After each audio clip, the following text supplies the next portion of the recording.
So I'm extremely happy to have Valérie Niquet. Brevity is a sort of wit because you obviously did not come to listen to me, but to her. So we're going to do this conversation style, café style, but not café du commerce. And afterwards, we'll take a Q&A from the public. So thanks again, Valérie. I had your book and someone stole it. Yes, no, it's me. Okay, yeah, of course, it's a foreigner who stole it. Because in Japan, there's no crime, so I don't look at my belongings. So, La puissance chinoise, en 100 questions, Chinese power in 100 questions, a fragile giant, and we hope it soon will be translated into English and Chinese and Japanese. So, my first question to you, Valérie, and thanks again for doing this. You've given several talks at Temple, so we're very grateful to you for being a faithful supporter of our activities. It's called China's Power in 100 Questions. So how powerful is the PRC? Well, you are starting with the most difficult question. It should come at the end after a gradual. How powerful? Interesting. When you read many things that are published and you listen to. Yesterday we had a very interesting talk at JIIA with a Chinese analyst. And when you listen to them, it's almost done. I mean, China is one of the most powerful country in the world, and most certainly in Asia. They talk very freely of power transition, which happened already. Looking very much into that period of opportunity where China is definitely, even if they think that China thinks that maybe it's not yet as powerful as it would like to be, they do believe that China is definitely in the ascendancy, and the US, which is almost the only power that counts, is falling down, and so that ultimately it will be the natural result of that evolution will be for China to replace the US as the most powerful or the first power in the world. But you have many criteria. Of course, you have the economic criteria, which is what everybody is looking at, and which is part of, we discussed about it before this, but the economic power is certainly the most effective part of what some would like to call the Chinese soft power. And when you look at China's soft power, I don't think it would really exist if there were not beyond that the expectations of many countries to get some money, investments, opportunities from China. So the growth, when you look at China's growth, this is in terms of image extremely important. You still have a growth which is around 7% per year, which is twice less than a few years ago, but still impressive, especially when you compare with countries like Japan, for instance, in the region, or other countries in Europe. And so this is also part of the image of power that China is projecting. You have the military power, of course. The budget has been increasing constantly, a little bit less rapidly in recent years, but China now has the second military budget in the world, just beyond the US. Of course, the US is much larger, but China is now around $170 billion, which is a lot. And this is the official figure, and which is much more than the Japanese defense budget, for instance, Indian defense budget, even Russian defense budget. So China is very much ahead of all these countries. Once again, even if you take into account only the official figures for the military budget of China. So you have many criteria. So you could say that, yes, China is extremely powerful. But actually, and this is what I am trying to show in my book, You have also many fragilities, many challenges, and maybe we can come back to that later. Inequalities are, China is one of the most unequal countries in the world, and the problem is that you have no, how do you say soupape de sécurité in English? I mean, yeah, safety valve like democracy, like in countries like in India or other developing countries or emerging countries where you can face the same kind of constraints or challenges, but where you still have that safety valve of at least voting sometimes. And so this is one of the main weaknesses of China, where you see that, especially in recent years with President Xi Jinping, the choice has been to increase the pressure on society rather than trying to let some insatisfaction expressed through the internet and so on. And there are many, many challenges in many sectors, including in terms of capacity to really innovate, or to really be an innovative power too. So I think that when you speak of China and you project, many analysts like to project China in 30 years, 50 years. Xi Jinping himself, I mean, you have the big horizon of 2049, or, you know, this. I think it will be extremely dangerous to think that China, as it is today, can survive without any change or any, maybe not maybe not full regime change, but at least some evolution without any major crisis, so to be the same as it is today around 2049. So I think we will see some changes, and if there are no changes, it might be extremely for the power as it is to be able to survive without any capacity to adapt to the pressure and constraints and challenges that it is facing today, even though, of course, the regime in China is very able to hide some difficulties, or, you know, to project an image of power that might not be as strong as it seems to be. Thank you. Well, you said you didn't like to see the prepared questions. I'm not going to go through the prepared questions. I'm going to ask two questions which are linked to what you just said. The first one is, putting aside the question whether this power transition is taking place and whether Chinese power is overestimated, what do you think is their vision? Because you can have a power transition where essentially, to some extent, the US, when it replaced the UK in providing some international public goods, did not fundamentally alter the system, at least until World War I, where the system self-altered, you could say. Or do they view a world where China is the most preeminent power as being totally different from the current one? So is the difference just that the center is in Beijing rather than Washington, or is the difference that the entire global system is vastly different? I think that the vision is very focused on the internal situation in China, and even focused on the future of the party itself. So I'm not sure that they have a global vision per se. The objective is to survive.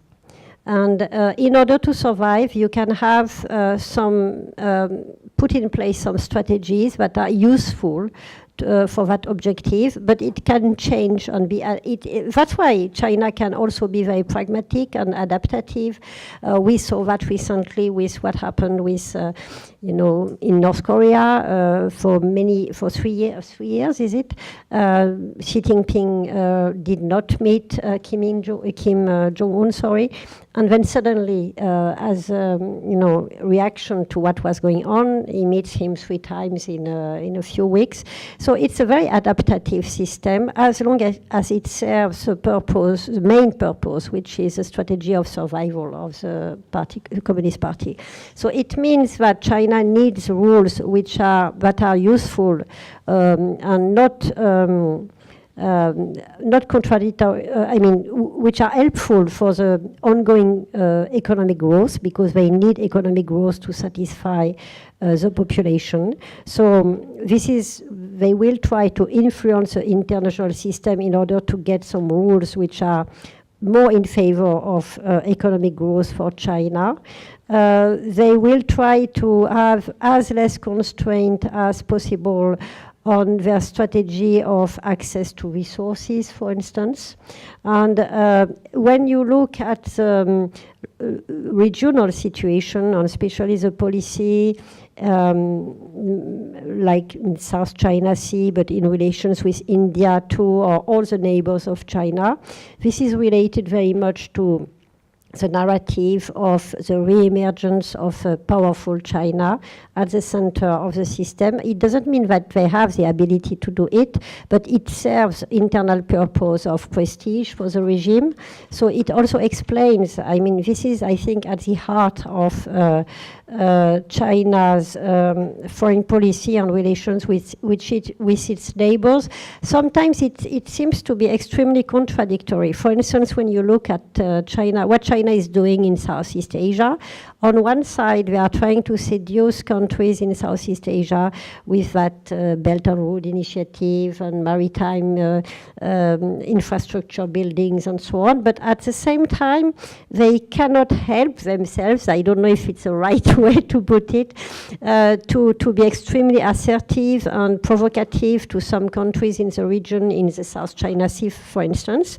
It seems to be contradictory, but this is because they have both objectives, and both objectives are at the service of internal incentives, which is the survival of the Communist Party, with one element is a strong nationalist dimension, and the other is trying to influence countries and seduce countries around China, even though these two objectives can be contradictory one with the other.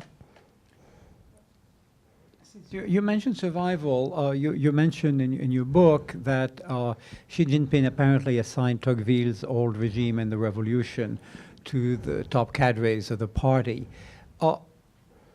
What lessons, I mean, you can draw some lessons from Tocqueville, but it requires first a very deep knowledge of French and European history.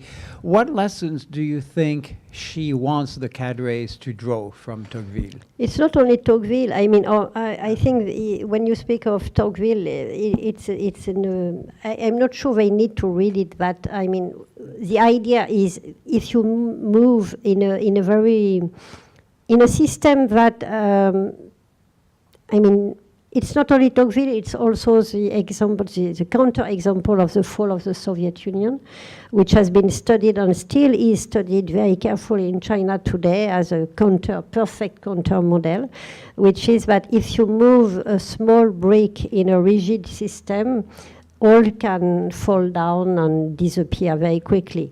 And maybe if there had not been that example of the fall of the Soviet Union and the Gorbachev initiating the glasnost and so on, China might be different today. I mean, they might have accepted more reforms, but definitely I think that particularly for Xi Jinping, it's like I'm not sure that regime is so secure, feel that secure and strong. And I think, on the contrary, they might feel very unsecure and not on the right side of history, and looking very much to the past in order to find some solutions. What is fascinating is that when you listen to what China says or writes or today, it's like reading things that Chinese intellectuals were already saying at the end of the 19th century, before the fall of the Qing dynasty, or even the first years of the Republican movement, where what to do, how to help China be reborn as a great country as it should be, as it was in the past. And the questions are the same today. I mean, how can we survive? How can we be re-established at the proper place that should be the place of China in Asia. So it's constantly looking, I mean, China today would like to be a great power with instruments of great power ships of the 19th century, maybe. I mean, like a revenge against what happened according to the official narrative, because we could discuss that also. You know, what happened in the 19th century when Western powers and later on Japan arrived, and to go back centuries back and in that ideal, supposedly harmonious organization in Asia where everything was evolving around China as a benign leading power in the region. So to come back to your question that I almost forgot, I think that the focus is how to avoid China is the last important communist regime in the world, even though many people would say it's not communist anymore, but I think it's very Leninist at least. And Leninist regime are there, are tuned to take power and stay in power. And I think that for Xi Jinping, and the objective is not to be the one who will see China fall. And he apparently decided that he had two choices: either gradually reform politically in order to adapt China to challenges that it is facing today, but the danger is that the regime can evolve up to a point where it will change. And regime change is a main threat today defined by China. I mean, it's regime change is what they do not want at all. So the solution is to go back and try to take hold again of, to take control again of any possibility of change and reforms and political ouverture that could lead to that gradual change and evolution of the regime. But it's also very dangerous because it solidifies everything, but the society is still moving. I mean, we are not back to the times of Mao, like under the Cultural Revolution or whatever. I mean, China today is completely different, so it's still alive. I mean, China is a very lively organism, and so if you try to constrain it completely, maybe it will work for a while, but it also builds resentment, even though people cannot express it, and maybe it will need only just a little thing to, you know, to go overboard and for people not to accept anymore that kind of constraints that is imposed today on China, including, you know, this campaign against corruption, which has some success, of course, because a lot of people are completely upset by but corruption is completely ingrained in the system. As when you have, you have the ability to give authorization to do things. Everything is centralized in the hands of the Communist Party organization, and salaries are very low, still very low for civil servants. So the temptation is there. There is no check and balances. The legal system is very not perfect, to say the least. So all the conditions are there for corruption to go on. You can control corruption up to a point by repression, which is what is done these days, and people are frightened. But it also can lead to a complete immobilism. I mean, immobilism, is it the same word in English? Where in the provinces, in some sectors, economic sectors, some people are just afraid not to do anything. So they just wait and see, wait and not invest anymore as much as they should, trying to lie low in order to avoid any kind of inquiries and so on. So, control can be effective in the short term, but it can also accelerate the tensions or aggravate or increase the tensions inside the country itself. So it's, I mean, you have to, in order for control to work, you have to increase constantly the level of control. I mean, you cannot just be mildly controlling. So I think this is one of the challenges that China is facing today too. So control and ideology, which brings us back to nationalism. Let me ask the last question before we open to the public. You mentioned this narrative of the century of humiliation. Now, if you think like a Marxist, you know, like most people of my generation, I had lots of Marxist teachers in high school and college. And I told that to a Chinese student once who couldn't believe it. The century of humiliation is actually part of a good Marxist process. You know, you have feudalism, it's destroyed, you have a sort of capitalism, and that brings about communism. So if you're a good communist, you should look at what preceded the 100 years before the communist takeover as necessary, because you cannot move from a feudal society to a communist one. You needed the Westerners to destroy the old imperial system, bring a form of capitalism, which then made it possible to overthrow the bourgeoisie and establish capitalism. So if you're a loyal Marxist, you should refuse this narrative.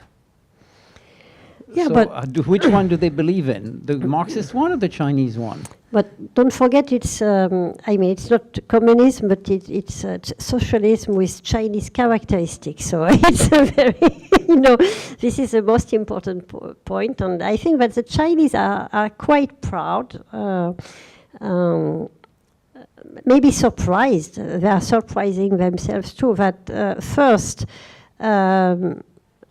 they have their own, they do believe that after all they succeeded in creating that new thing which is socialism with Chinese characteristics.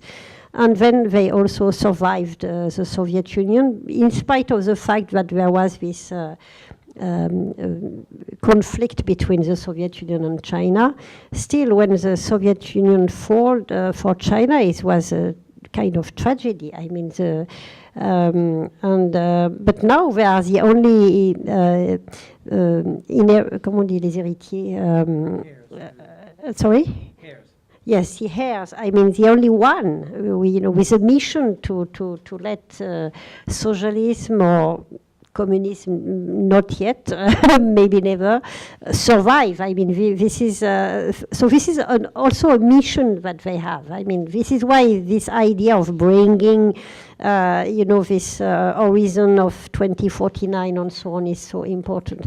So I think that for China, what is important is that the Communist Party of China, with its own characteristics, as I said before, survive. Theory is not that important, even though now there is a renewal of studying compulsory study of Marxist literature everywhere that a lot of people are discovering, by the way, including communist cadres of officials. And so there is they are trying to go back to basic ideology and so on. But I'm not so sure they are putting that much attention to the subtlety of of what you just mentioned or asked. Thanks. Well, I'm sure Marx of all people would be surprised to know there's a Chinese-funded statue of himself in his hometown. So we are ready for Q&A. I promised Valérie the most dynamic audience she's ever had. So raise your hand, and then you can go to the microphone. Yeah, Richard. If you want, you don't have to, but you can identify yourself. Richard Salmons from Australian National University. So few countries have benefited from a rules-based international order than China, not to mention as much as benefited from the US alliance system in Asia, preventing countries from attacking China. So we can only imagine the surprise in Beijing at a US president who dislikes such an order. But does China have the will or the power to actually step up and take on the governance of international order itself? And what resources would China be prepared to expend to manage such an order? Well, I'm not sure China is prepared to take any real responsibility in building or managing a global order that would replace the Western. I mean, this is not only the US. I mean, it's the order is not only. I mean, if you look at the global situation, it's not a US-led order. I mean, values are not. Particularly US values, it's democratic values. By the way, China rejects absolutely and puts more and more stress on the fact that there is no such things as universal values. This is not new, but there is a new stress on this. So I'm not sure they want to really I'm not sure they are able to or want to impose their new world order. They just want an order that is advantageous to their objectives, be it economic, strategic if needed. So this is not what they really ambition to do. They are perfectly okay if the others take charge of the world and difficulties and so on, and make it, but at the same time make it an easy place for China to pursue its own interest. As for Asia, I think there would be, Xi Jinping many times said, there is enough space in the Pacific or Asia Pacific for two great powers like the US and China, as long as the US keeps on its side, own side of the Pacific, and China is allowed not to control or dominate, but in an ideal Chinese way, have other countries in the region just accept the Chinese vision of what Asia should be. Once again, no interference in what China's considered to be its core interest, doing business. And once again, we had to refer to that conference we had yesterday. I asked a question to that very sophisticated Chinese researcher who was there. He was talking about China-Japan relations. And I asked him what would be for China a good Japan. I mean, because he was so sophisticated, it was very difficult to understand what he wanted. And he basically, at the end, he said it very clearly, and it's very simple. China, a good Japan is a Japan who doesn't, historic question is solved according to what China wants. Territory questions are solved according to what China wants. ODA, again, helping China to go on developing. And what was the fourth one? I forgot, but I think there were 4 elements, but extremely basic and no change for what China was saying 20 years ago. So actually, when you look into what China wants, it's very simple. Anything that helps China achieve its own objective and its own interest. And as long as it's like that, it's okay. But it's completely focused on China's interest, or not even China, the Communist Party interest. I'm sorry to sound slightly too ideological, but what I think is that China has no real vision beyond the fact that, once again, what I mentioned survival so much is because I think this is the core of what can explain, the key that explain China's choices, economic choices, foreign policy choices, foreign strategic choices.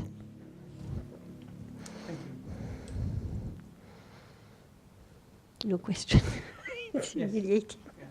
I'll just say, since I'm directly opposite. So Tom Wilkins from University of Sydney and Japan Institute for International Affairs, Valerie's colleague. So the picture you painted of this kind of conflation between regime security, state security, and national security, I think is quite worrying because, as you said, once one or two of the blocks start falling out of the system internally, the very obvious thing to do is to look for some external conflict to distract from this and to mobilise popular opinion towards an external conflict. So, stoke a conflict with Japan or Southeast Asia over territory or some perceived or real historical slight or something. I mean, it's a time-honoured method. So, do you think there's a way of avoiding that, or is there a way of preparing for that? Well, what the optimistic view at it is that China leadership, like the North Korean leadership, are no fool. And once again, they don't want to collectively suicide, themselves by launching, by going too far. The problem is overconfidence. I mean, they might believe that if they launch full conflict, Taiwan might become a little bit embarrassing. I mean, Taiwan is becoming again an issue, but they also know their limits. And if there were a real conflict in Asia, not this. This is why they use this salami slicing tactics. It's very, you push and you see up to what point you can go and then go back and trying to persuade. The idea, it's winning without fighting and all this old strategic thinking is that the best is to win a war without fighting it, which means that you have to convince your potential adversary that there is no use to resist because you would lose. So this is where the danger lies. And this is also why I'm not so much in favor of some analysts, particularly in the US, who always focus on how strong the Chinese PLA is today. It is stronger and stronger, and it's much better than it used to be. But it started from very, very low level. But still, to go on saying that it's so strong, it's what China expects. If it's so strong, you cannot resist. You cannot risk a war against China. You cannot risk a war to stop them going on in the South China Sea. You cannot risk a war trying to stop them in the East China Sea. You can maybe not risk a war trying to stop them if they do something against Taiwan, because it might be so dangerous. But of course, China has huge capabilities, for instance, when you take into account nuclear ballistic capabilities. But in terms of conventional capabilities, it's still, I think, quite far from being able to win a war, even in East Asia, and that they would take huge risk in trying to do that. So their strategy will be to push, to try to persuade everybody that it would be far too dangerous to try to resist or to oppose China. But I don't think they will take, if they see that there is some opposition or resistance, they will not take too much risk neither.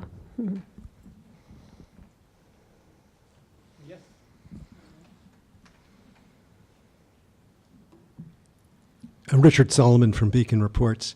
I was wondering if you could talk a little more about Taiwan, which does seem to me to be low-hanging fruit, particularly with Donald Trump's position, which seems to be non-confrontational. There's nothing that that I can see, maybe you can have counter-arguments, for America to support Taiwan should China decide that it will reclaim the territory it says it is his and historically was theirs. So perhaps you can just have a few more your thoughts on Taiwan.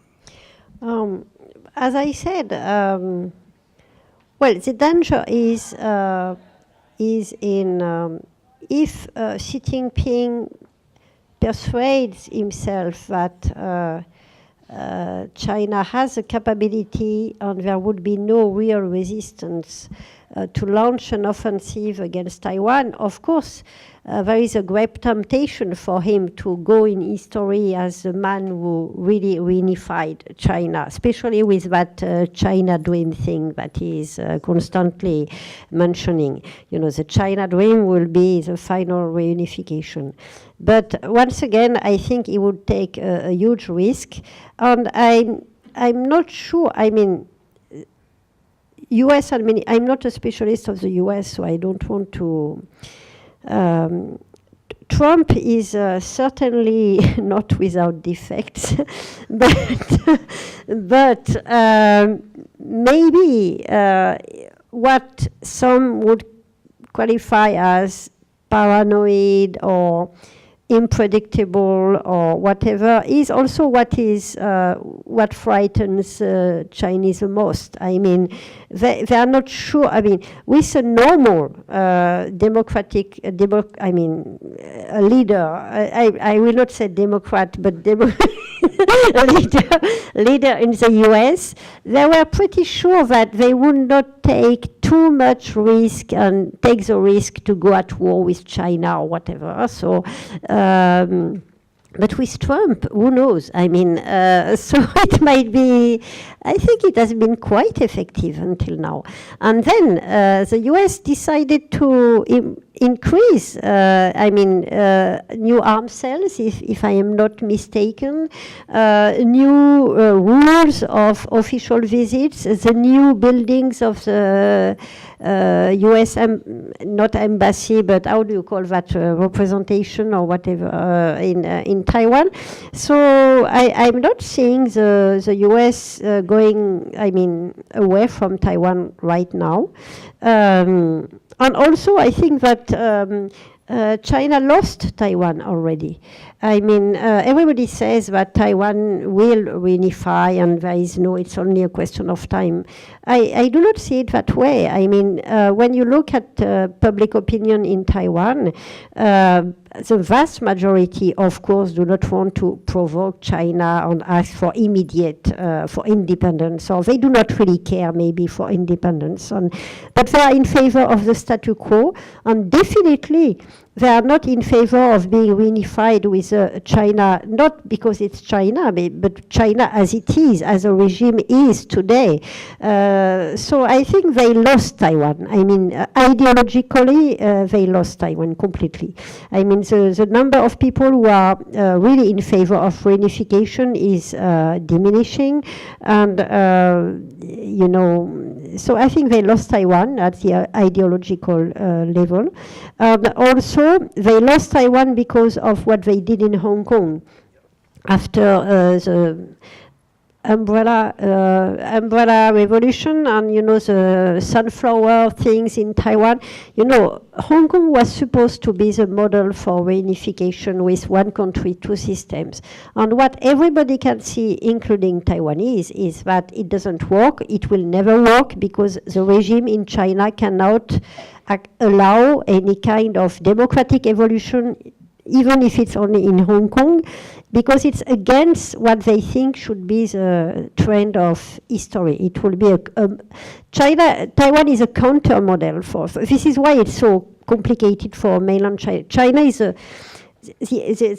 narrative in mainland China is that democracy is bad and it will never work, it's inefficient, and it's not Chinese. Taiwan is a perfect, like India, by the way. With India, it's not only a question of territory or whatever, it's just because it's an Asian country, or Taiwan is Chinese, but completely, fully democratic. And it's proof that democracy is possible for China, whereas when you are in China, the constant narrative is democracy doesn't work, and it's not for us, not for Asian, not for Chinese. So this is why it's a huge challenge, and they lost it. And the other thing is that it's interesting to see. Of course, it's a kind of retortion measure against the new after the election of Tsai Ing-wen with from the Independent Party in Taiwan. To put it simply, but they reduce the number of Taiwanese tourists going to Taiwan, mainland Chinese tourists going to Taiwan. But it's also because it's a very bad example. I mean, when all these tourists going to Taiwan and seeing how democracy works, and how it can be, of course, a lot of them are going to do shopping and so on, like they come to Japan or whatever. But still, I mean, they see things, they look at newspapers, they discuss with people. So it's a it's a counter-example for the regime. So I think for them, Taiwan is a real challenge, much more. It's not a thing of the past. I think it's a thing of the future. And I think it's a future of China, by the way. I think a positive evolution for China would be to follow the Taiwanese model of democratization. It was gradual. It took 10 years, maybe, since the son of Chiang Kai-shek launched the democratization process. And I think it's a very tempting model for some people in China. And so for China, Taiwan is not just a tiny island. It's not that small. Taiwan is not that small, by the way, including economically. But it's a real challenge ideologically. And it's still there. I mean, it's... Yes, in the back. Zdenka Havlová, Tokyo University. I was wondering, I'm from a post-communist country, the Czech Republic, and the way the regime maintained power was usually to keep a certain balance in the amount of power individuals have in the top ranks, and then very quickly removing the ones who gained too much power. How is the removal of the two-term presidential limit going to affect the Chinese regime? Well, one thing which is interesting is first that Xi Jinping felt the urge to do it, because he could have done like Deng Xiaoping did, for instance. Deng Xiaoping at the end had no official position at all. He was leading from behind because of his prestige and what he did. But Xi Jinping had to change the rules. Some people in China say that he had to change the rule because with his anti-corruption campaign, which is also very much a campaign against adversaries, political adversaries, he antagonized so many people that it would not be safe for him anymore to step out of power. Before Xi Jinping, there was a kind of consensus that whatever you did after Mao time, when you left the power, you were not in danger, you were not criticized, you kept your money, so family kept the money, and your influence was still more or less there. So it was safe to go. I mean, Jiang Zemin went, Hu Jintao came, and so on. So because it was very safe, you kept all the advantages, influence, family, money, chronic, that kind of thing, and you were not in personal danger of being killed or imprisoned or whatever you did. Xi changed the rule. He attacked Zhou Yongkang, who was a member of the former permanent, bureau permanent du... comité permanent du bureau politique du... yes, of the CCP. So he attacked very top-level people. So, you are not safe anymore if you go out of power. And then he did the same with the top-level people from the military at the Central Military Commission. One died. A lot of people are still committing suicide in China today because of the anti-corruption movement. help? No, I think sometimes I think it's suicide because you can save, when you commit suicide, you can also maybe save your family or save part of the money or something. So some people do that to save the clan, I mean, to save their sons and so on. So he's really doing things that people are afraid of, but also very upset about. So I don't think it will be very safe for him to step out of power. So this is also one of the reasons he had to do that. I think he is in no position to abandon power now. Because he took a lot of risk by antagonizing a lot of people. If he steps out of power, he can be destroyed by his successors, just as he did himself. He re-established a level of uncertainty and fright,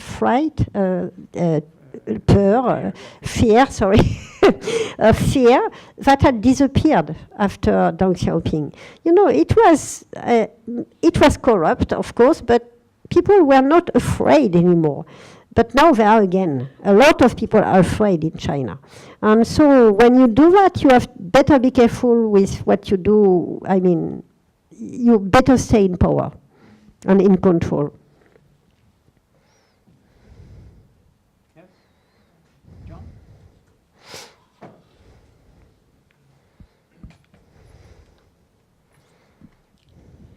My name is John West from Sophia University here in Tokyo.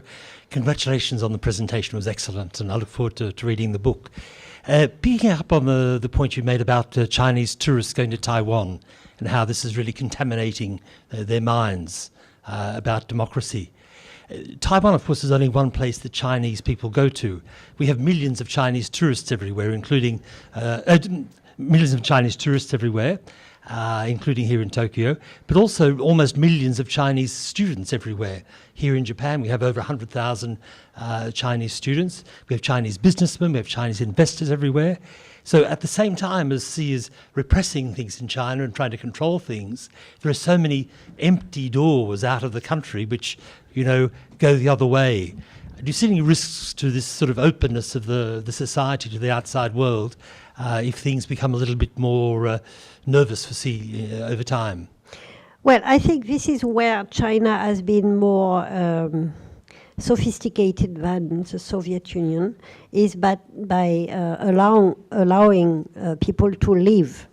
And so one of the reasons I think that the regime capacity to survive is so strong is just because they let people go. And so people, instead of trying to rebel or to revolt or to oppose or to dissent or to whatever you can inside China, which can be extremely dangerous now, these days, again. Look at what happened to Liu Xiaobo, for instance, one of the last examples, but he's not the only one. All these hundreds of lawyers who have been arrested.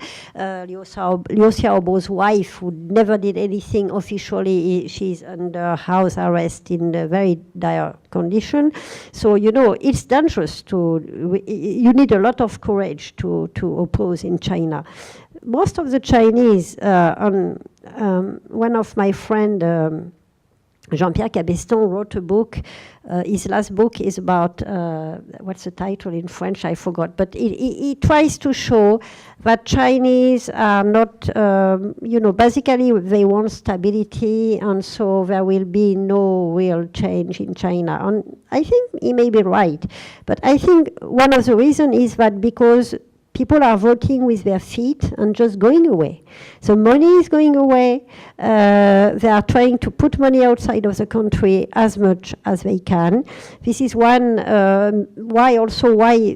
of the most important source of foreign investment in China is the Cayman Islands, which actually means it's Chinese money going somewhere to the Cayman, going back to China, but in a safer way. They send the children outside of China to study. abroad, including all the top leaders. I mean, Xi Jinping's daughter, she studied in the US, and I mean, they are all doing the same thing. And this is one of the reasons of the frustration today of the anti-corruption campaign, because a lot of people would like to prepare to send their children outside of the country, and now it's much more difficult because they officially, if you do not have the good connection, they must justify where the money came from. So it might be difficult. So a lot of people cannot do what they wanted to do before. So people are just leaving. They study abroad, they are trying to immigrate, and it goes from the lowest ranks of the family to the top people. When they have opportunity, they can go back and forth, taking advantage of doing business in China, but you have the security of, for instance, a green card or whatever. So I think that a lot of people are just leaving the country. And this is why the regime can survive, because they have that safety valve that the Soviet Union was too stupid to have. I mean, I remember going to the Soviet Union in the last years with friends there, and the most important thing was you couldn't go, you couldn't travel, you were constrained in that country. But if they had let people go, I think a lot of them would just have left. And in China today, but I don't think, if you ask any Chinese, okay, you have the opportunity to go away, to go abroad and to study or to get a visa, not many would refuse. I mean, how many are going to Australia, for instance, students, as you say, including in Japan, the US, Europe, everywhere, migrants in Africa, migrants in Eastern Europe. I mean, people are leaving. I think in Australia, you would know better than me, 800,000 Chinese students. That's total high school and everything. 800,000 in a country of 24 or 5 million. Yeah. It's an enormous number. But it's a personal example, but I had friends in the military, middle rank. Not dissidents, and they were from the PLA, but they were so fed up by pollution, education for their children, the lack of political reforms, not drastic reforms, but lack of evolution. They left. Now they are in New Zealand and Australia. Even people from the PLA with good conditions. When you are in the PLA, you have special apartments and so on. I mean, it's not a bad situation when you are in Beijing, especially. They just left. One question before we have a follow-up related to this. Some do return after they've studied abroad. To what extent are they trusted by the system? That is, if you have gone, say, to high school or university in Australia, in the US, in the UK, in the rest of Europe, when you come back to China, are you excluded from certain positions? Can you work for the government? Are you confined to the private sector? No, I mean, we are so glad that some return, but no, I think that officially, this is the official figures for mainland China, so statistics in China.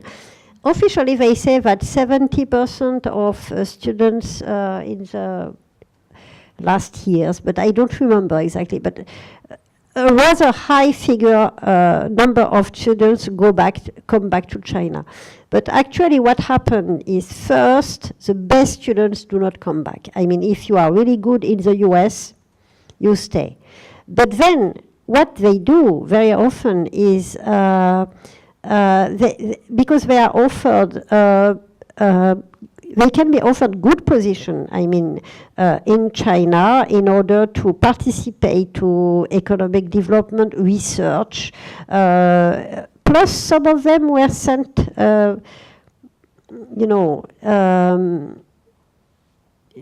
is this problem emerging in some countries where you have students in certain fields, scientific or research, related both to civilian technology, but also military technology, and these people are sent abroad and with the objective of coming back to China because they are useful to some purpose. But usually people go abroad when they are very good and they are offered good position abroad, they stay. If they are not very good, and a lot of them are not very good because there is a lot of, paying people to write essays for you and so on. So that phenomenon is quite. So when they are not very good, they might come back to China, but usually they try to get, as I said, a possibility to officially stay in another country. So you can do both. I mean, you can try to find a business in China, do something in China, but also have the possibility to go back and forth, and or at least to go away if needed. It's a little bit like in Hong Kong after 1997, when everybody was trying to get some kind of possibility to leave Hong Kong, but not all of them left Hong Kong, but still you had that kind of insurance policy of, but they are not rejected at all. I mean, on the contrary, the one who come back, the regime is very happy to say that some come back, some do come back, because a lot do not actually.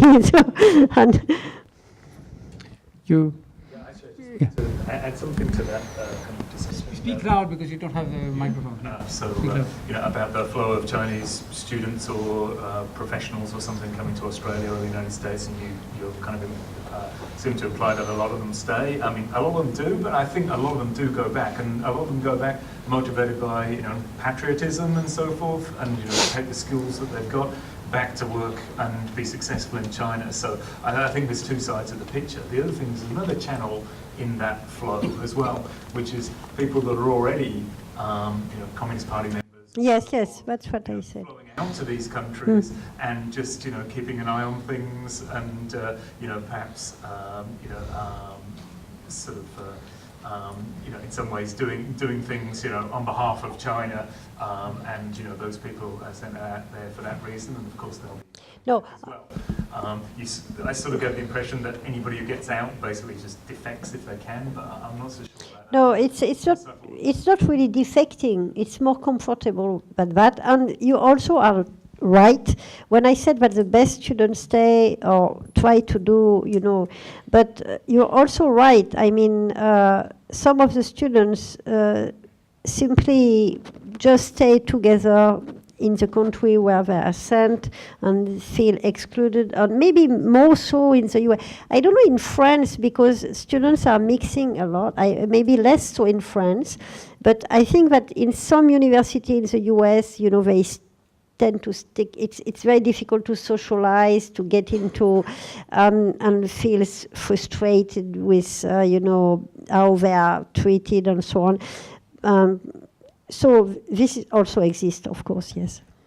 I think what's happened in the US, and to some extent in all English-speaking countries, is they've become a source of funding for universities. So yes, universities will take students who don't speak English very well. So obviously they exclude it because they don't speak English. And if you don't speak English in the middle of the Iowa, well, most of your friends are going to be Chinese, because there are very few Iowans who are fluent in English, in Mandarin, or in Cantonese, or in Shanghainese, and there have been books, because the education at the most demanding schools, yes, they require the students to be qualified because they have so many applicants. But for a lot of universities now throughout the English-speaking world, they basically look at them the way hotels look at customers. If I run a hotel, I'm not going to ask you what your TOEFL score was. I'm not going to ask you whether you're going to write a PhD. I'm going to ask you if you have a credit card. And that's really what's happened in many cases. And I think it leads to a lot of these students, of course, living in a totally Chinese environment. The schools don't really care if they get bad grades or not, because they're still paying, and that's it. And and there's also a question of the numbers. If you're the only Chinese student, as was the beginning at the late 70s, I mean, I had a few Chinese classmates in college. There were only 2 or 3, so they weren't going to stick together because we've been a pretty small group. When you have a larger group, it's kind of easier to create your own social networks. But I think that's a good point you've made. Yes, there was a question. Yes. Yeah.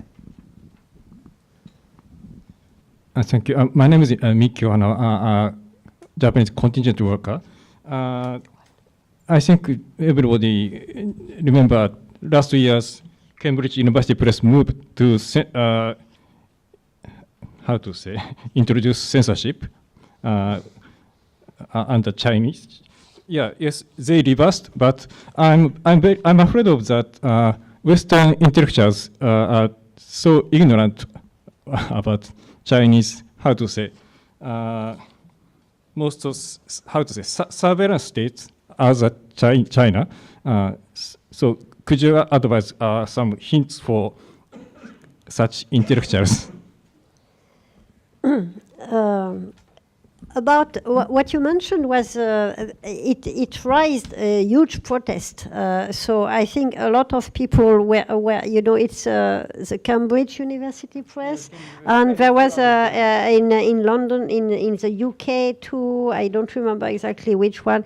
They took away from their archives or websites or whatever some articles written that were considered to be, by whom I don't remember exactly, as anti-China or anti-CCP or on certain subject.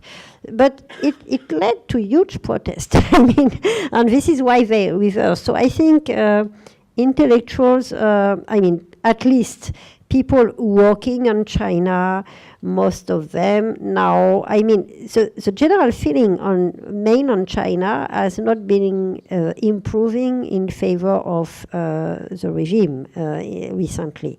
And not only among sinologists or intellectual circles, but even at the level of the media. I mean, people are much more aware and less indulgent for that kind of regime than they used to be. I remember when I was younger, a very famous, you will see, very famous, he was a political, comment on dit, un homme politique, a politician, sorry, I'm losing. Yeah. His name was, I must not mix the two. It's not Roger Perfit, it's Alain Perfit. Yeah. Roger Perfit as another kind of celebrity. But all our diplomats know very well. But Alain Perfit, this is a private joke. And Alain Perfit was a minister of de Gaulle of what? Information? I mean, he was a Gaullist anyway.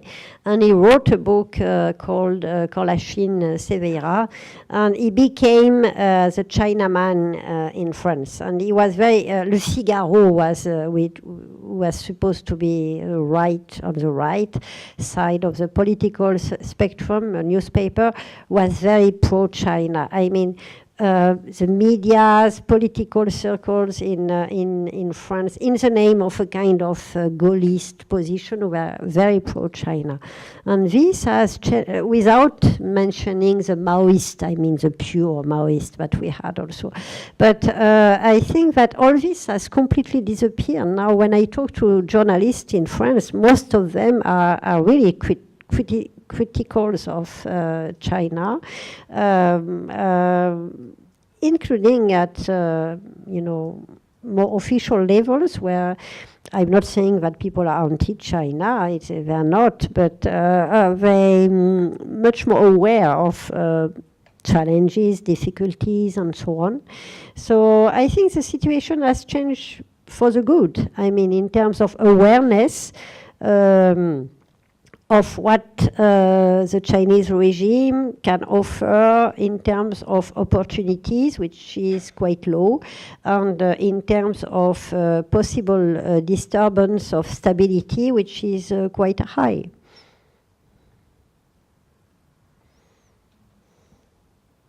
Don't be shy. It was boring, that's why. No, that's a question I can answer. Yeah, from the mic.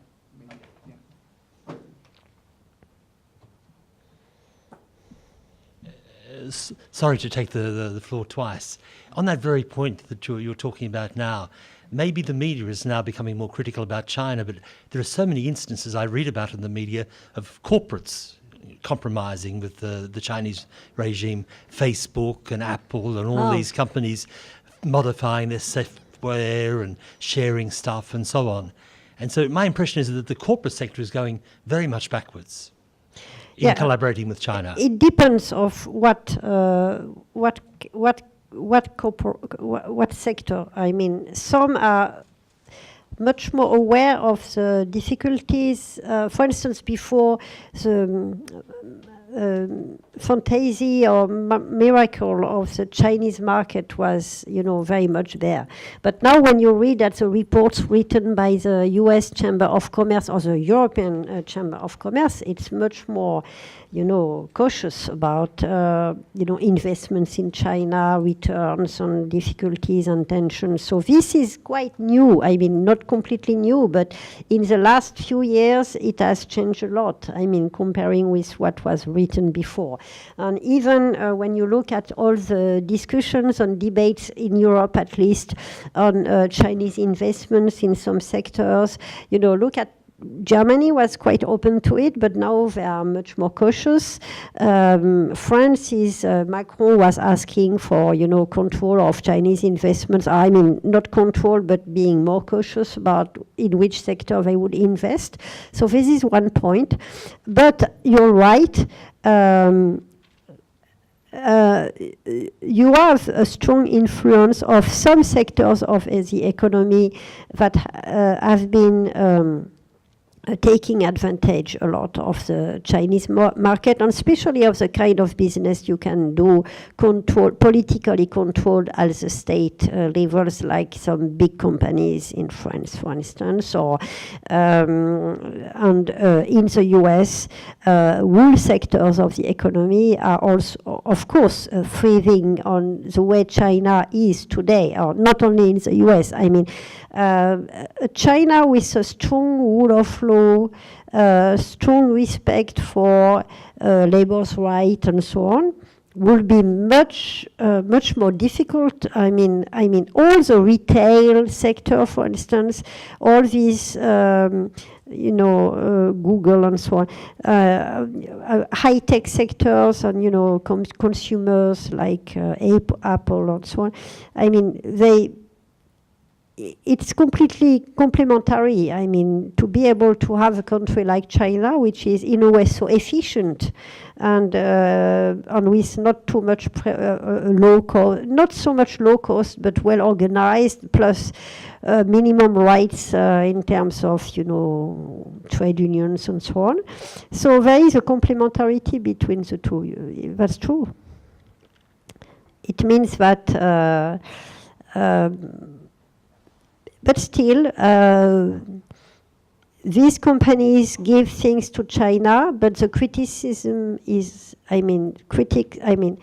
they're also criticized for that. I mean, it's they cannot escape that easily from that kind of behavior, and sometimes they have to adjust to the criticism. Is that you think you talked about government attitudes towards China? How would you say it's evolved? Obviously for those who work for the foreign ministry or the defense ministry, you mentioned being quite critical. How do you think the economic bureaucracy looks at China now? Do you think that's changed in the past 10 years? If you look at people in the finance ministry, deal with foreign trade. As I said, I mean, it's also because there has been disappointment. I mean, the question of deficit is very much there for us as for the US. I mean, for many countries and for France, definitely, China is by far the first deficit we have in trade. And whatever has been said about rebalancing or reciprocity and so on, nothing is changing that much. So this is what explains also why the attitude of including these more interest, focus on economies, institutions have also changed their vision of China, even though, I mean, things do not change that much, but all the talk about reciprocity and so on is quite new too. I mean, it was not heard that much before. I'm not saying that it's very effective, and there are also other sectors who, once again, that are very that depend a lot on China for their own business, and they still see China as a easiest market and biggest market potentially in terms of growth and so, and focused on growth figure, the growth figure, and but they can be also very disappointed. For instance, when you look at the luxury sector in France, and especially alcohol and spirits and so on. They were absolutely enthusiastic about the China market because, this is part of the corruption system where you can make some gift and very valuable gift, including luxury product, and we are one of the main producer of luxury products, so we thrived on corruption in China, and so I am sorry to say. I still remember, it was very obvious when there were, in China every year in March you have the two assemblies sessions, the National Assembly and another one. So it meant that all the representatives from all over China were coming to Beijing. And it was a time where all these men were going to the shops. I will not mention any brand names, but you can imagine. You can. No. And buying, for instance, 5 identical bags for the wife, plus so many mistresses or girlfriends, and and it was, the business was positively thriving. And then when you offer some alcohol that I don't like, cognac or something like that, for instance, in a very nice red and gold bottle, and obviously expensive, whatever is in the bottle, by the way, but it looks expensive. So it was also very much part of that system. So they were they were hurt by the anti-corruption system. The shares dropped, and now I think it's a little bit better, but they were badly hurt by that. So this sector suddenly realized that China was not maybe as miraculous and as great a market as they thought it would be, and that it might be interesting. The problem is that because China seemed to be so easy, they didn't look anymore to other opportunities elsewhere, like India, of course, but Southeast Asia, other countries, Latin America, or whatever. China seemed to be so good, so easy, so much money, so easy to do.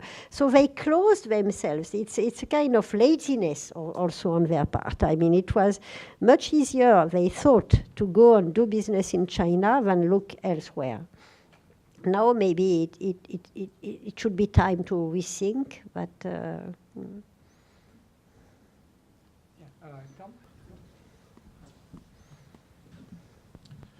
Thank you very much, Valerie Thomas Sullivan. Yeah, I want to ask a related question just on their economic aspirations. Currently, their GDP is maybe exceeding that of the United States on a purchasing power parity basis. When do you think they want to exceed the US in terms of nominal GDP, and how important is that for them?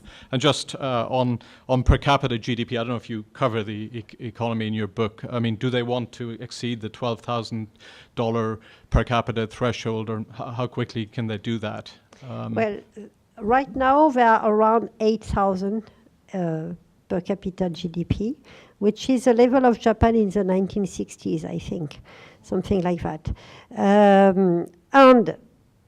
But this is not all. Per year, $8,000 per year, which is not a lot, and it's relativism. The rich, the image of China as a very rich country in terms of market and so on. But so I'm sure when Xi Jinping mentions the China dream, part of that dream is to attain how do they call that? Moderately rich. It's always a very strange vocabulary.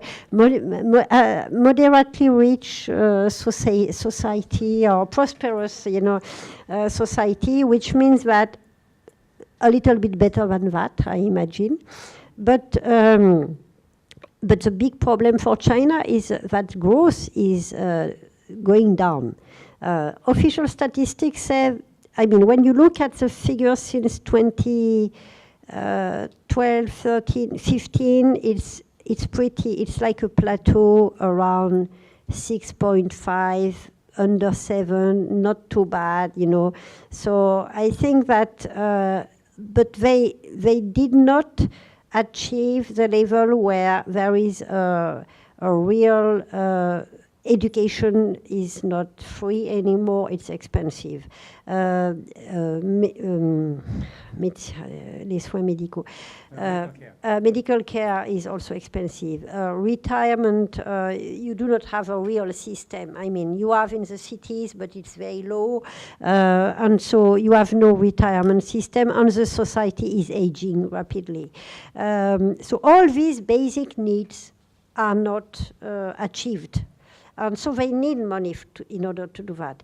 Of course, in that kind of authoritarian regime, you can choose where you put your money. We were discussing that before the conference or the talk. You can choose to put money to send people to the moon because it will be so great for the regime to be the first Asian to put one's foot or feet on the moon. But they should put money elsewhere. So I think it will be very difficult to achieve a real improvement. Maybe they fall. A lot of people are talking about the middle income gap, where you arrive at a trap, where you arrive at a certain level, but in order to go beyond, you should need much more reform. And the problem is that the regime is afraid to adopt reform that could weaken the basis or the stability of the system as it is today. For instance, in China, officially, you have no private property of the land. You can lease it, like in London, by the way. But but still, you are not, so it means that, for instance, the migrants from the rural places in the country, when they go to the cities, if they want to do a business, they cannot sell their land freely, and they cannot borrow on their land. They are not the owner of the land. They have a lease on the land. And the lease can be confiscated like that by the committee, party committee of the village in the name of the, because this is good for the people, because the land belongs to the people, which means it belongs to the Communist Party organization at all levels. It even happens to very famous brands in Beijing. They have a business somewhere, a restaurant or something. If the committee decides, maybe there were some briberies or whatever, or to just build something there, they can just confiscate the land, and compensation is very low, so you have no security. You are not, it's an illusion to think that you are the real owner of your apartment or your land or whatever in China. So it means that it puts a limit to what you can do.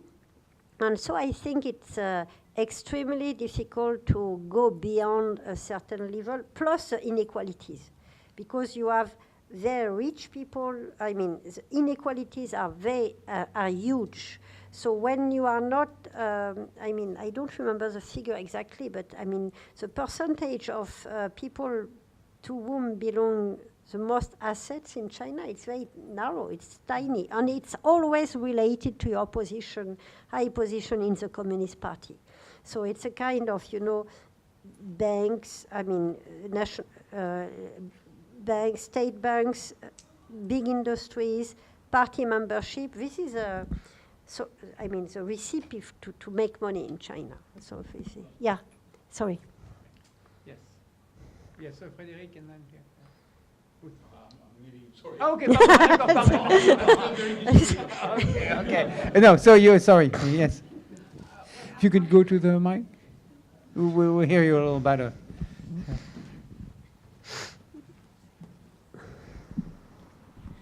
I'm Monica Junsaria. I'm a senior fellow at the Japan Institute of International Affairs. Valerie, do you think that Tibet and Xinjiang and the status of minorities in these regions represents a kind of a soft underbelly for the repressive regime by which these cadres, I mean, the way the cadres have been maintaining these provinces, especially in the past few years, we see an increasing number of military surveillance and activities happening in these regions. So what does that represent? Does that represent a greater assertiveness and a greater confidence to handle these two regions, or does it represent that, you know, they are extremely wary of a potential situation where things might spin out of control? I think situation is different in Tibet and in Xinjiang. Tibet is a pure repression, and as you know better than I do, I mean, they are submerging the local population with Han, trying to, I mean, when you take the whole of Tibet, not only their higher places. So I think Tibet is it's sheer repression and destruction of culture too. When you look at what they did in Lhasa and, you know, the pleasure quarters near the, what's the name of the Potala Palace and so on. So, and they think that they just have to wait for the Dalai Lama to die and then it may solve the problem. I don't think it will, but this is basically their idea. Because Dalai Lama, or what he says today, is also a challenge to the official narrative about, you know, impossibility of democracies and so on. But Xinjiang is different.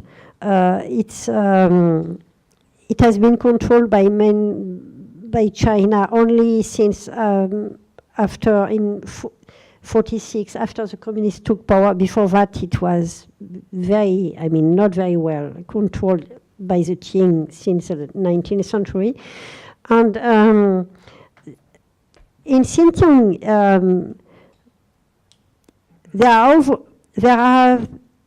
there have always been, you know, a strong military presence in Xinjiang, but definitely in recent years, I mean, agitation, disruption is in Xinjiang began on a grander scale since 1989, actually. But before, it was much more focused on, you know, cultural identity, relations with Central Asian republics, Turkish, I mean, not Turkish, but, you know, that kind of culture and so on. Turkey was quite influential in Xinjiang at the time. But this is true that recently relations with Pakistan also increased.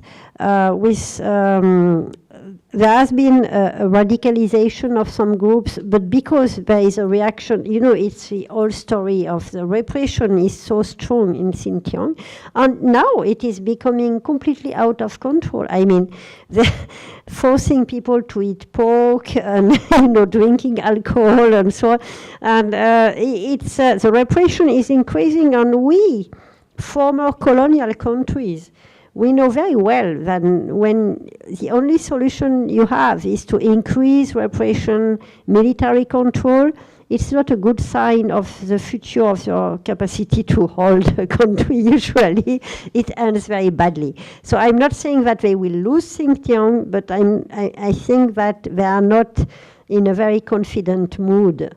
You know, look at Algeria and and so on, you know.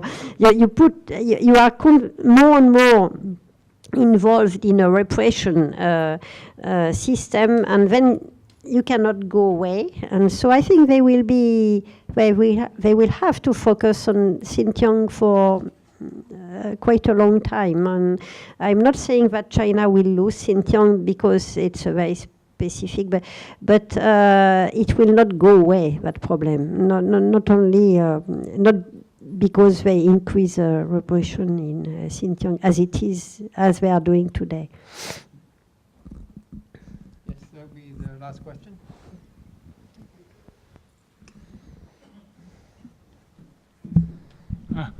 Hello, my name is Nagata. I'm a journalist. And yes, Belt and Road. It's causing some expectations and anxiety along the road and belt. But what are the ordinary people in China thinking about this Belt and Road? Is there any excitement, or perhaps this is a more opportunity for us to go a lot of places, or like you said earlier, or maybe the government should invest more on the social welfare, blah blah blah. So are the ordinary people excited about this? Well, all the people who can get money out of Belt and Road are very excited about it. This is true. This is true for many think tanks. Because as long as you put Belt and Road something in front of a project, you were pretty sure until recently to get a lot of money. So it's a recommendation, so especially in China, I mean. And for provinces, it was also a good opportunity to get money, I mean, because the government was trying to control some overheating of investments and debts and so on. But when you say it's for Belt and Road, it's also a good opportunity to get money from the banks. And so for all these people, and you see that it's things are very ineffective sometimes, because a lot of provinces are competing to be, to be part of that Belt and Road initiative, so they can get some money in order to just to get some money. I mean, it's and so for these people, it's quite exciting. For other people, I think I'm not sure they are particularly fascinated by this Belt and Road thing, except that, as you said, some might wonder why put so much money in Pakistan, for instance, for that corridor.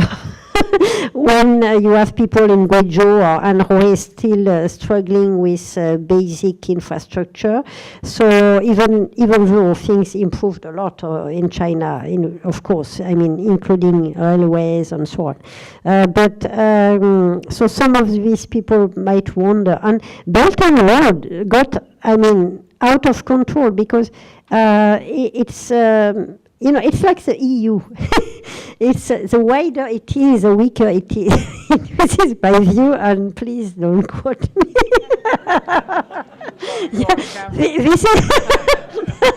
This is what the British always wanted to do. I mean, why not Turkey? Why not? I mean, the more we are, the better.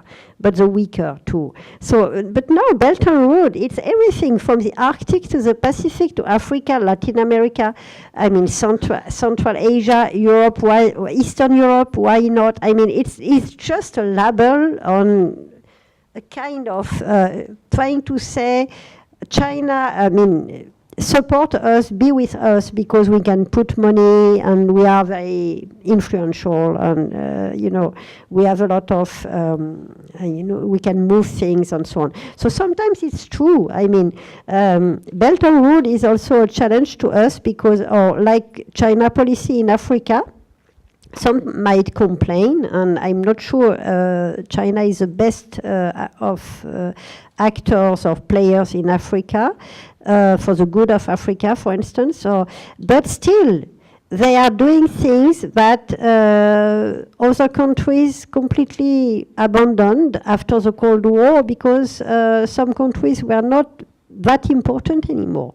So China arrived at the right time, and they needed to import a lot of resources and so on. So maybe it's an opportunity also for us to think about what to do, what kind of development model to offer, what constraints, how to adapt them. I mean, it's a real challenge. Yeah, I was a Brussels correspondent, so comparison with you. Sorry. Well, thank you very much, Valérie. We're very grateful. We're going to get ready a Temple University Belt and Road proposal and send it to Beijing tomorrow,